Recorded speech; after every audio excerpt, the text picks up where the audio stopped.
Welcome to the Maxwell Leadership Podcast. This is the podcast that adds value to leaders who multiply value to others.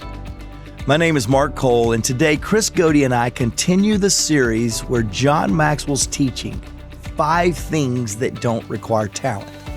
These are 5 things that every growing person must embrace to take their leadership to the next level.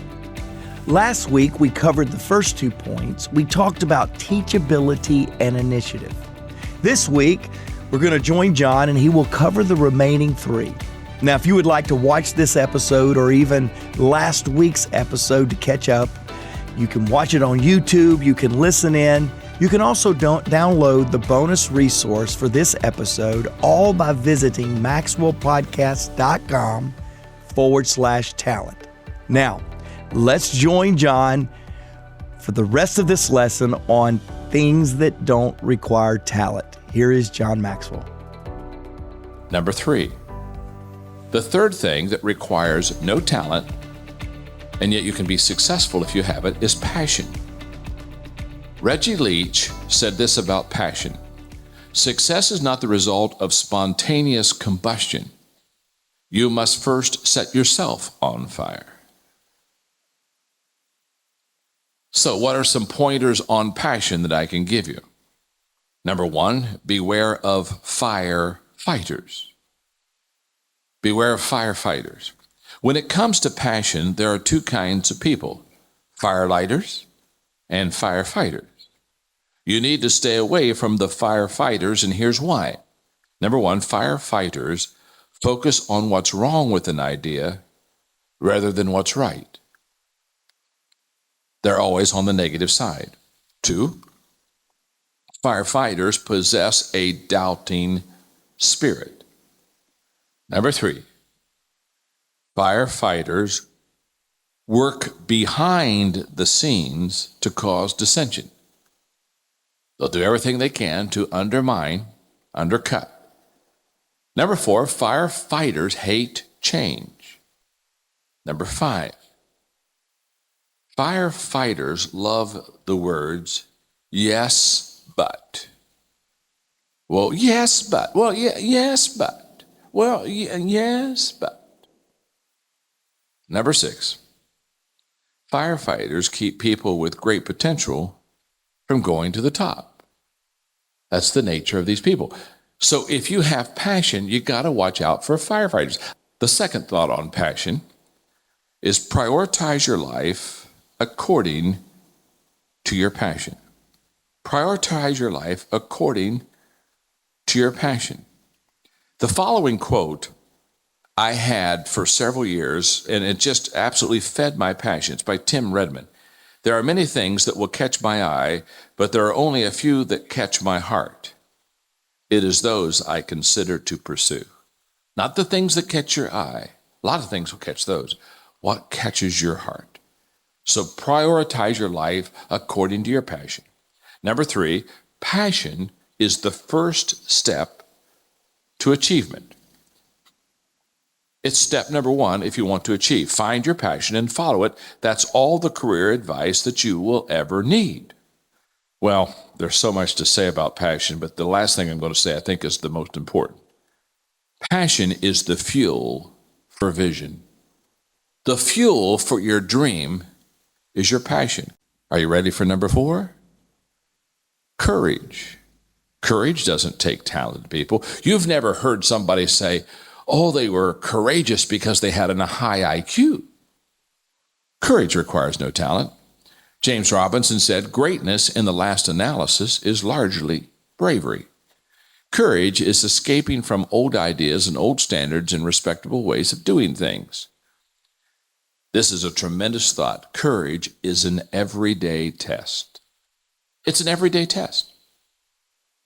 We often think of courage as a quality required only in times of great danger or stress, but courage is an everyday virtue needed to live life without regrets. Why do we need courage? Oh my goodness. Number 1, we need courage to seek truth when we know it may be painful. Number 2, we need courage to change, especially when it's easier to remain comfortable.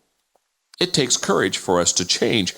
especially if we stayed in our own area, we would be comfortable. Number 3, we need courage to express our convictions when others challenge us. In fact, it was Thomas Jefferson who said, "One man with courage is a majority." Number 4, we need courage to overcome obstacles when progress will come no other way. And number 5, we need courage to learn and grow when it will display our weakness. In other words, when it's going to show our weakness, we need courage. One more thought on courage, because it's such an important thing that requires, again, no talent in a person's life. We need courage to take the high road when others treat us badly.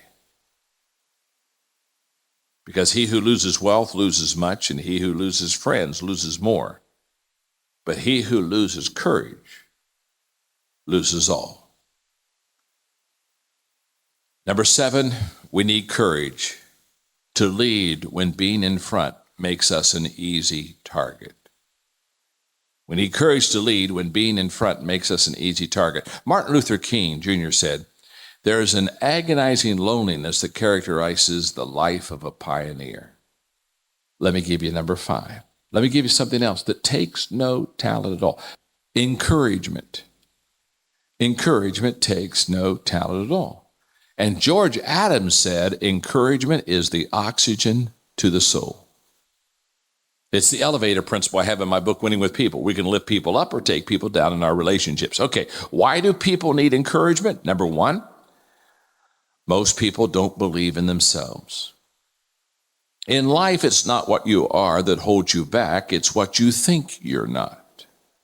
That's why they need encouragement. Number 2, most people have few, if any, people who believe in them.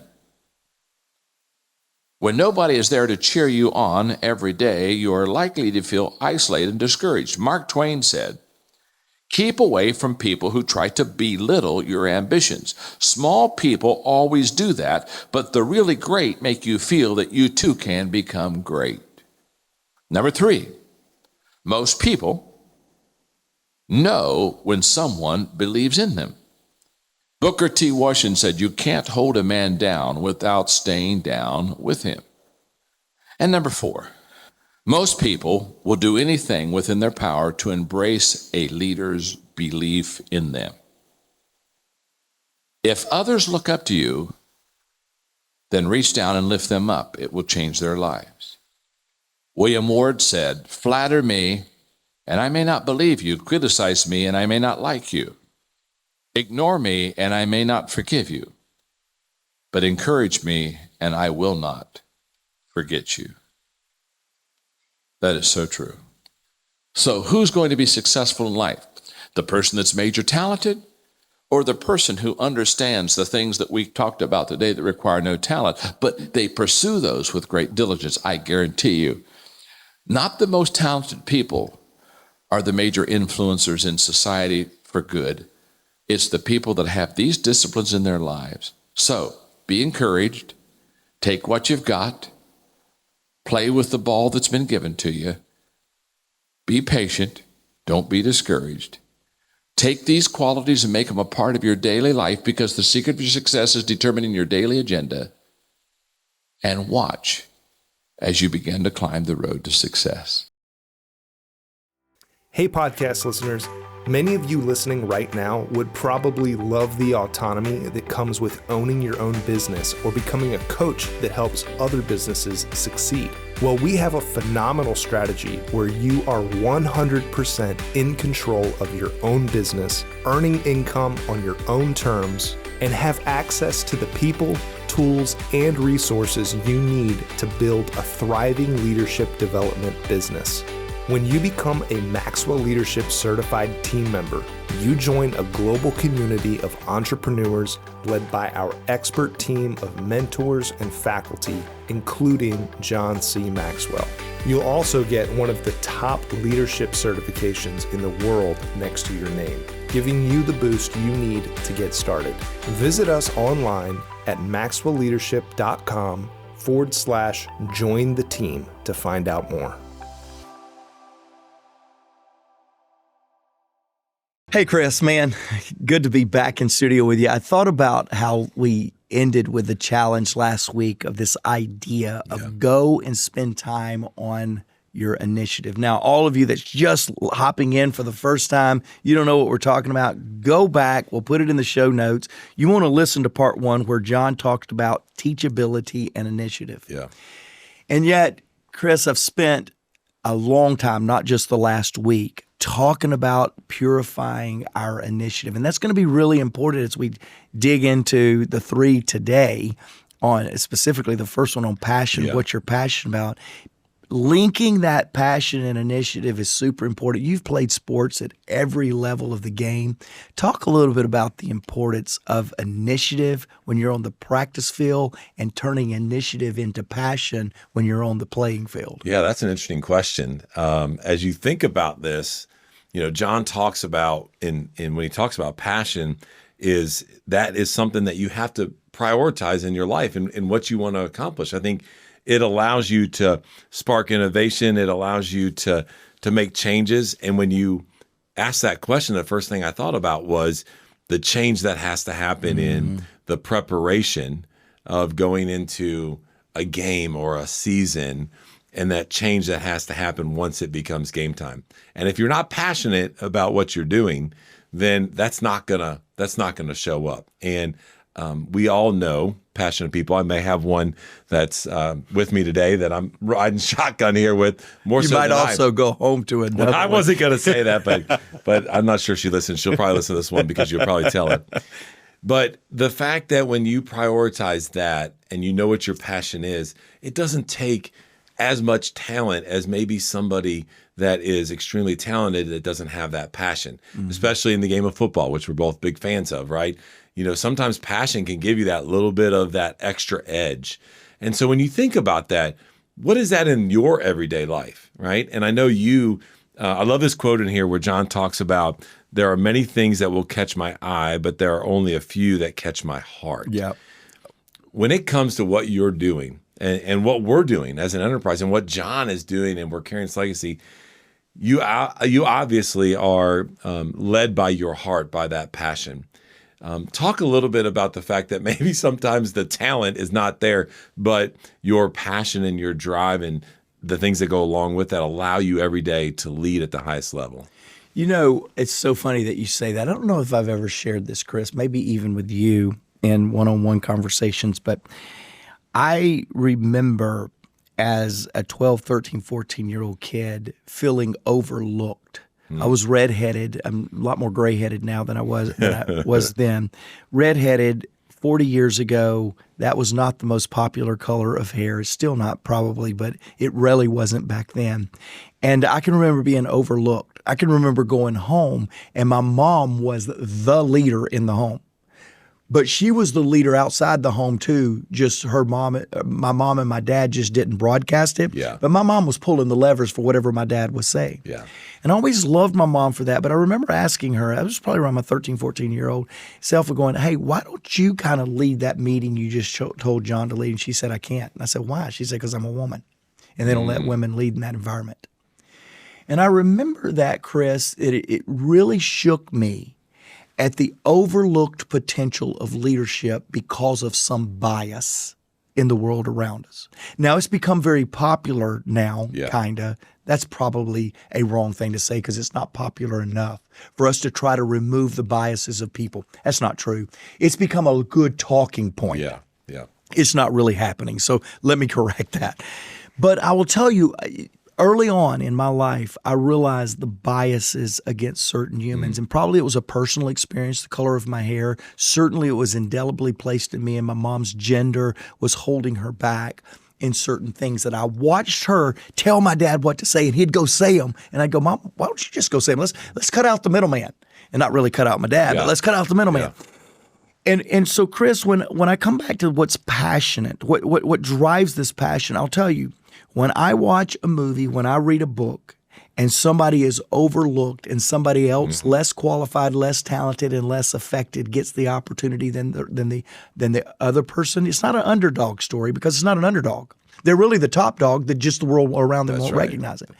it awakens me. John asked the question, what makes you sing? What makes you cry? What makes you laugh? What makes you dream?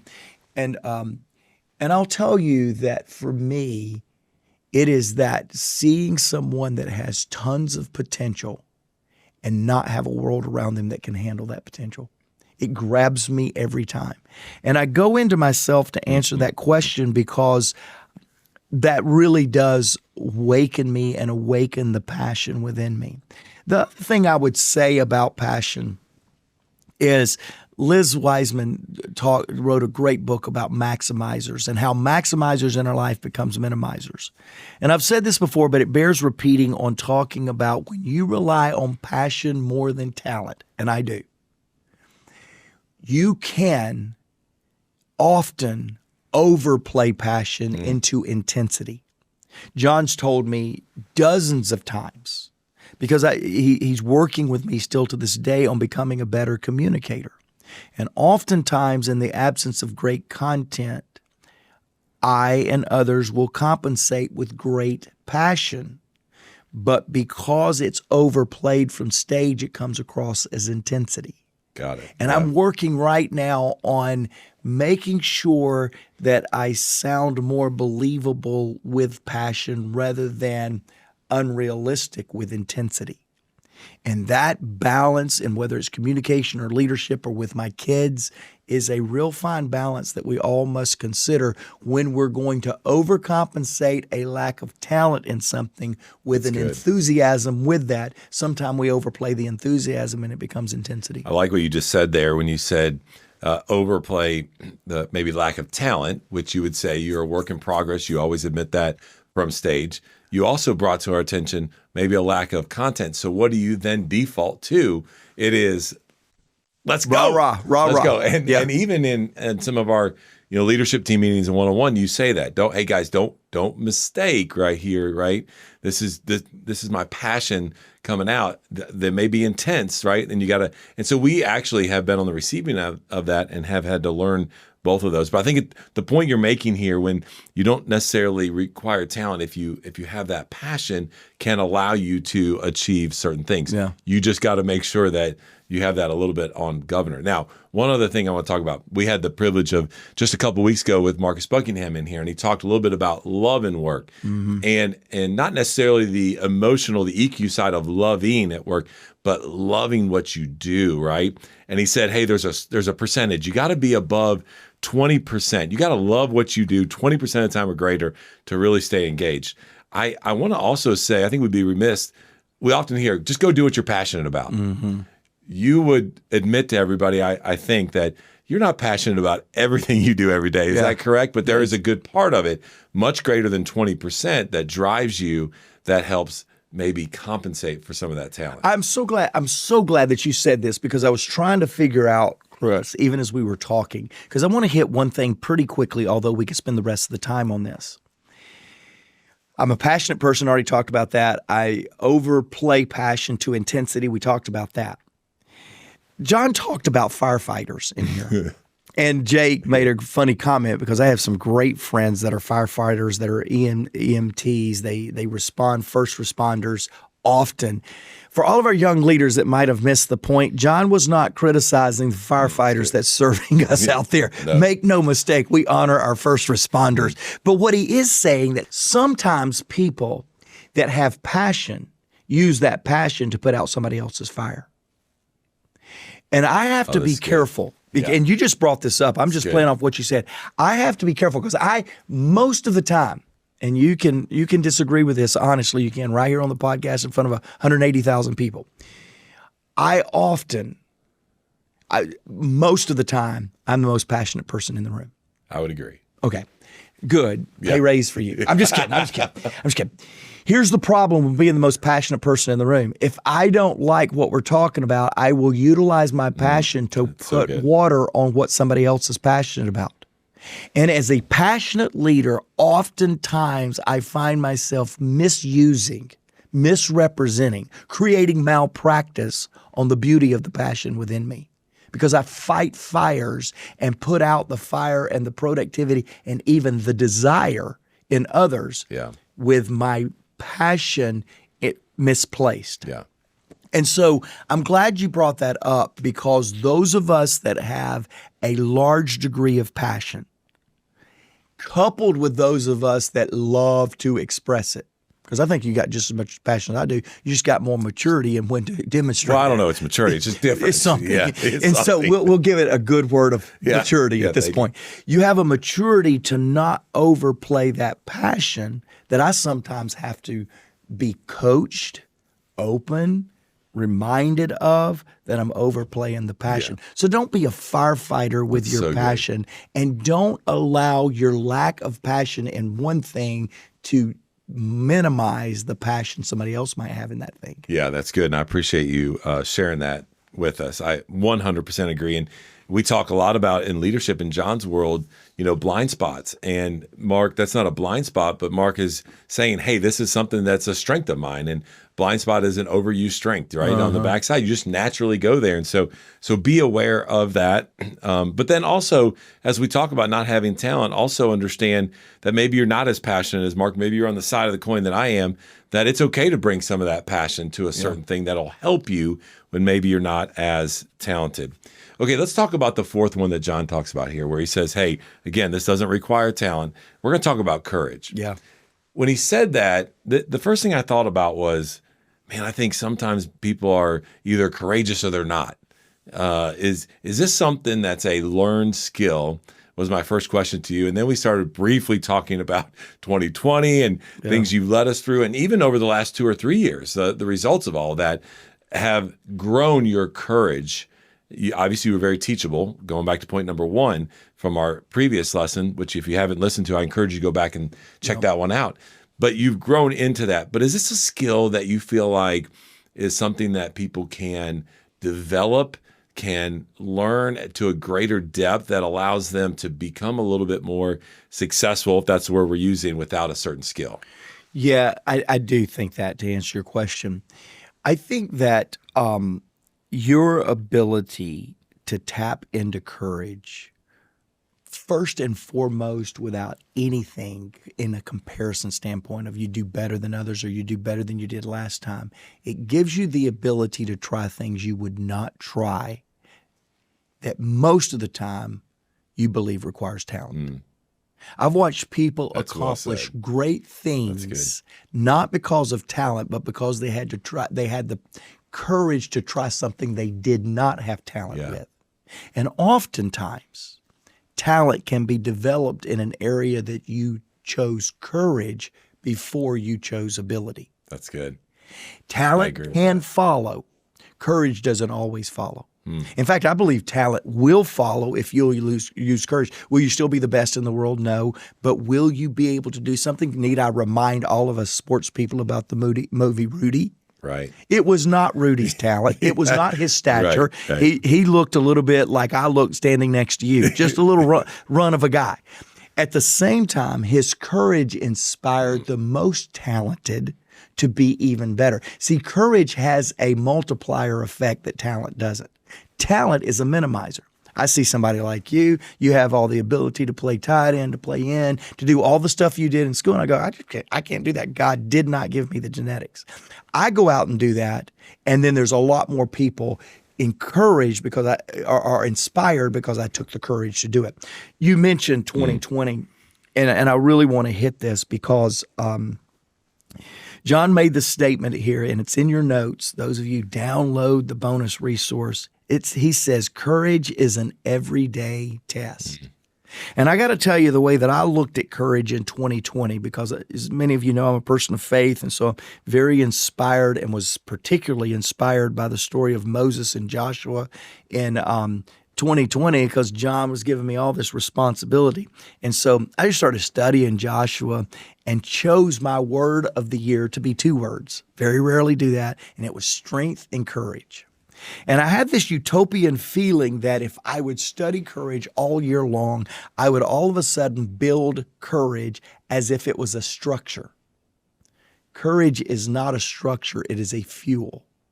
And when used, it has to be replaced. A structure, something you attain, you can go back to it. It's a learning, it's a monument. Courage is not a monument. Courage is a fossil fuel.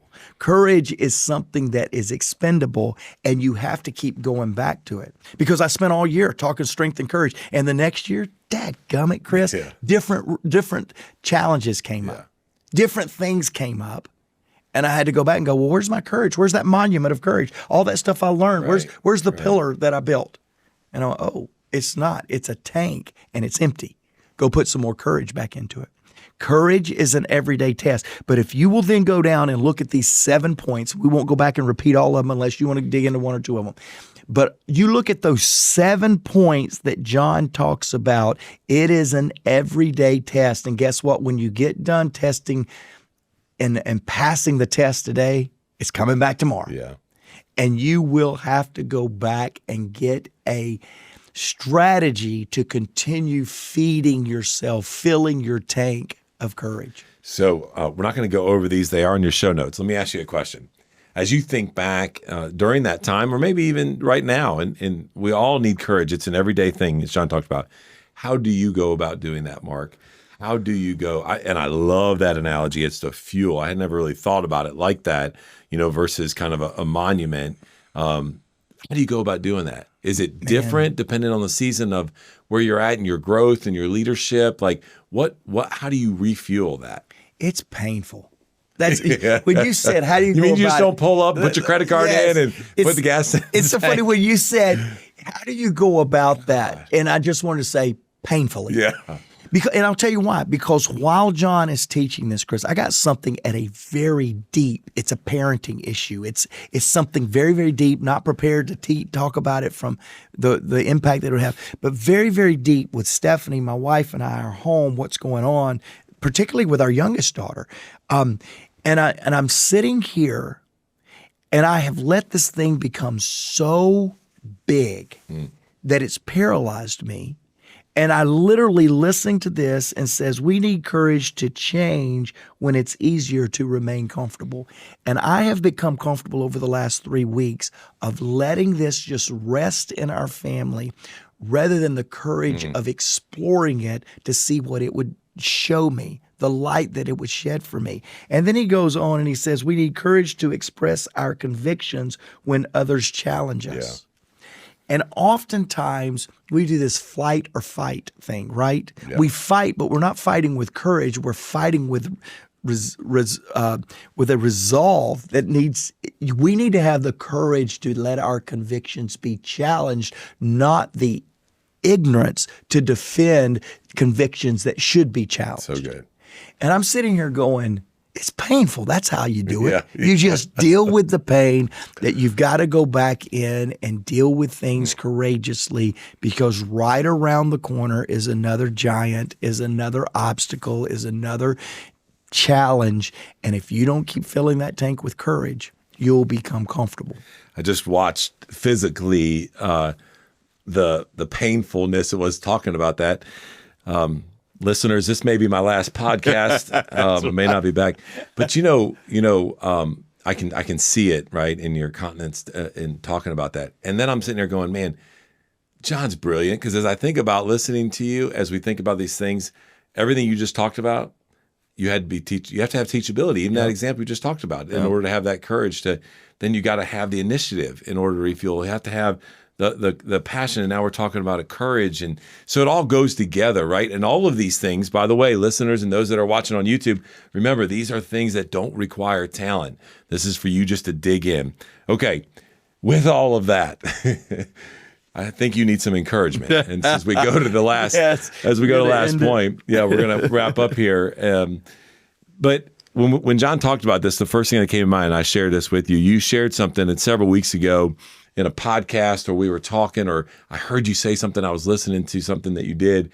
And it just, every time I have the chance to talk to a leader, a team, my family, whatever, this comes to mind. And I don't know if it's just the season that we're in, and everybody needs encouragement. This doesn't take talent to do that. I think even deeper than that is John talks about this in the last point about belief. We are big about putting 10 on people's heads, and I mean, sometimes we do it to a fault, maybe more than not. But you made a statement. You said, we are in a world, we're in a space as people, and we're in the people business, and we believe everybody deserves to be led well. that there is a belief deficit in all of us right now.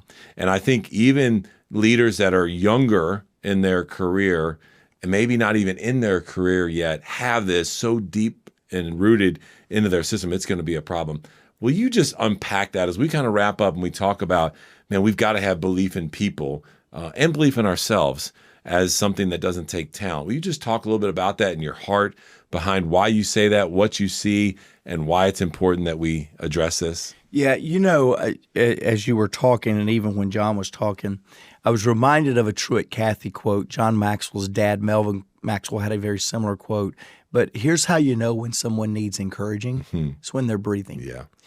And we're living in a world, Chris, certainly right now, with all the unrest among nations, among people groups, among races and spirituality or religion rather, and all this. We're living in an extraordinary time of restlessness and discouragement. And so when we talk about this lesson is so appropriate because it all distills down to things that we all can make a decision and do better. That's right. Not our personality does not drive it, not our gifting. And so we see this world that absolutely needs encouraging, and they're not getting it. They're getting fake. They're getting critique like never before, or they're getting forced into somebody else's journey. And at the same time, we're challenging people that if they don't say what we believe, we'll cancel them. Right. So now here's what we do. We're struggling a little bit. We need some encouragement, but we're kind of concerned of whether we can say anything because what if I say the wrong thing? And oftentimes when you're discouraged, guess what? You say the wrong thing. Can anybody out there feel me right now? Yeah. I am the most susceptible to putting my foot in my mouth when I'm discouraged. Yeah. Because the resolve is down. And yet we're at an all-time high of discouragement. I was just recently, a couple of weeks ago, I was talking with our Vietnamese John Maxwell leadership team.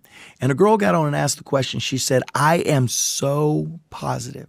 I have taught myself to be an encourager. And she was bright. I mean, her energy, her smile, I was like, I want to talk to you the rest of the day. And she said, and you and Chris Robinson was on the call with me, and she said, you guys make me feel like you're as encouraging as I am. And she said, what do you do with the people that tell you that your encouragement is fake? Now, we've now made encouragement taboo. And yet the thing that you and I realize about our kids, about this next generation, about our work environments, is the need for encouragement has never been greater. Yeah. And let me say this about encouragement. Encouragement is better when it is given with specifics. No doubt, 100%. If you want to just go, hey, you look good today, and then 3 people later you say, you look good today. And if you don't go, you look good today, that's your color. You look nice today. I like that haircut. Yeah. I would encourage all of us to be a little bit more specific in our encouragement. Take time That's good. to find something that puts specifics on it. Because John Maxwell has said this often over the last 4 or 5 years, and it is as true, if not more so today than it was when I first heard him say it. And that is there's a leadership sadness that's going on. And it's coming from people that have lost hope, that are critical of hope givers, and that have decided they are going to be resistant to coach. So you lose it, you become critical of it, and then you start resisting it. And we're in a place right now, Chris, to where people are resistant of somebody saying, hey, there is a better way to state your discontent. Yeah. There is a better way to show your frustration. And no one wants to hear. Everyone needs the encouragement, but no one wants to hear it. Yeah. Well, as we wrap up, again, this is a 2-part series that Mark and I are talking about today. If you missed the first one, I want to encourage you to go back because there are things that don't require talent that you need to be aware of. Just as we kind of recap, number 1, teachability. We spent a lot of time talking about this, and it's something that we all need. Second one was initiative. The third one was passion, which it was great to start this episode off today with Mark, who's extremely passionate, and talk a little bit about that. The fourth one was courage. And then the last one was encouragement. There is a belief deficit out there. People do need encouragement. And here's the deal. It doesn't take a certain talent to encourage people. It just takes a little bit of awareness. And I love what you said. I love this tangible thing. Be specific. Yeah. Just don't go around. Be specific. Hey, that jacket looks really good on you. I like that color. But that goes a lot further, and I think it's a great point. Well, I love this, and I've saved it till the end right here. But Albert Einstein said, I have no special talent. Now, just pause right there and think about that right there. I have no special talent, says Albert Einstein.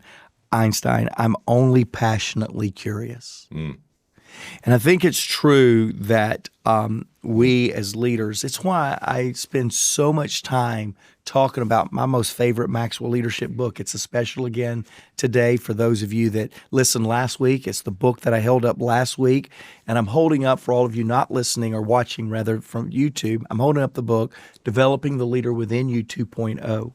And we'll put that in the show notes. You can get a discount by using the code podcast. But I really want to challenge you. I really do. And Chris, you did a wonderful job.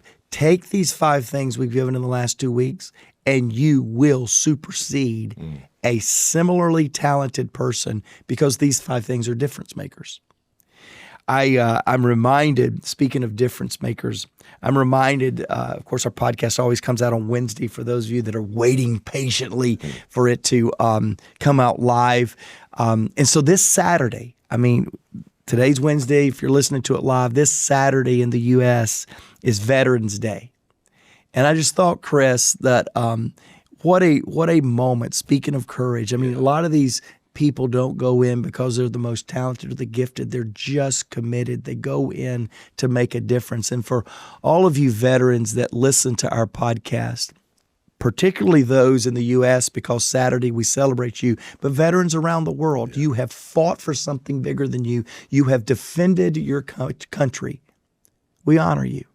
We're thankful to you. And so happy Veterans Day to you. You mean a lot. I thought we would highlight a listener comment, as I always do, from Dabney.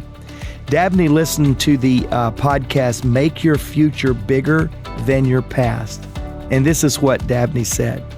I think this message is very relevant for veterans leaving the military and joining the corporate world. I have heard myself and other veterans say, and again, thank you, Dabney and veterans, I've heard them say, nothing that I do as a civilian will come close to achievements in uniform when I led. This podcast, Dabney says, and challenges us to build a future by looking forward and not backward. Chris, mic drop. That's why we do what we do. And why we do what we do is so you can do it better, because everyone deserves to be led well.